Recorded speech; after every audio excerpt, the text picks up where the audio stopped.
গেল 4 নভেম্বর 34 বছর বয়সী জোহরান মামদানি নিউ ইয়র্ক সিটির মেয়র নির্বাচিত হন।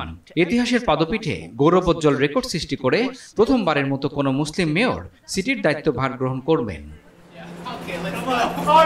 মেয়র হিসেবে মামদানির ট্রানজিশনের সময়ে 400 জনের অভিষেক কমিটিতে রয়েছেন 10 বাংলাদেশি। এতে 11 পাকিস্তানি এবং 16 ভারতীয় সহ দক্ষিণ এশিয়ার বিভিন্ন কমিউনিটির প্রতিনিধি থাকলেও বাংলাদেশিদের এত বড় সম্মিলিত উপস্থিতি এবারই প্রথম। এই উপস্থিতি প্রবাসী কমিউনিটির অবস্থানকে আরও শক্তিশালীভাবে তুলে ধরেছে বলে মনে করেন সংশ্লিষ্টরা। মামদানির এ তালিকার বাংলাদেশিরা হলেন আরমান চৌধুরী সিপিএ, নাগরিক আন্দোলনের নেত্রী কাজী ফৌজিয়া, জনসংগঠক আব্দুল আজিজ ভুইয়া, সাবেক পুলিশ কর্মকর্তা শামসুল হক, আসালের সাধারণ সম্পাদক মোহাম্মদ করিম চৌধুরী, ফারিরা আক্তার, শাহরিয়ার রহমান, তাজিন আজাদ, শ্যামতলী হক এবং স্ট্যাটেন আইল্যান্ড ইসলামিক সেন্টারের কমিউনিটি সংগঠক ইমরান পাশা। পরিসংখ্যান বলছে এবারের মেয়র নির্বাচনে নিউ ইয়র্কে বসবাসরত শতকরা 98% বাংলাদেশি মুসলমান মামদানিকে ভোট দিয়েছেন এবং তার পক্ষে কাজ করেছেন।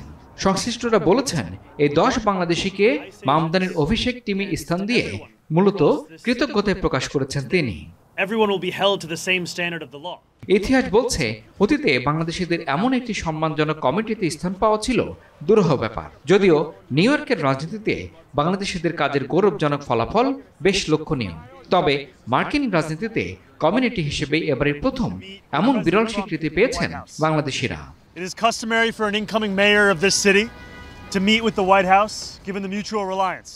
24 নভেম্বর ঘোষিত এই ট্রানজিশন টিম নিউ ইয়র্ক সিটির জরুরি ও দীর্ঘমেয়াদী সমস্যা মোকাবেলায় কাজ করবে। তার মধ্যে রয়েছে বাড়ি ভাড়া বৃদ্ধি, চাইল্ড কেয়ারের ব্যয়, গণপরিবহন উন্নয়ন, ছোট ব্যবসা সংকট, অভিবাসনজনিত চ্যালেঞ্জের মতো গুরুত্বপূর্ণ বিষয়। ট্রানজিশন কমিটির সদস্যরা নতুন প্রশাসনের নীতি প্রণয়ন, কর্মী নিয়োগের রূপরেখা তৈরি এবং সিটির সেরা চর্চা নির্ধারণে গুরুত্বপূর্ণ পরামর্শ দেবেন। ইমরুল হাসান, RTV।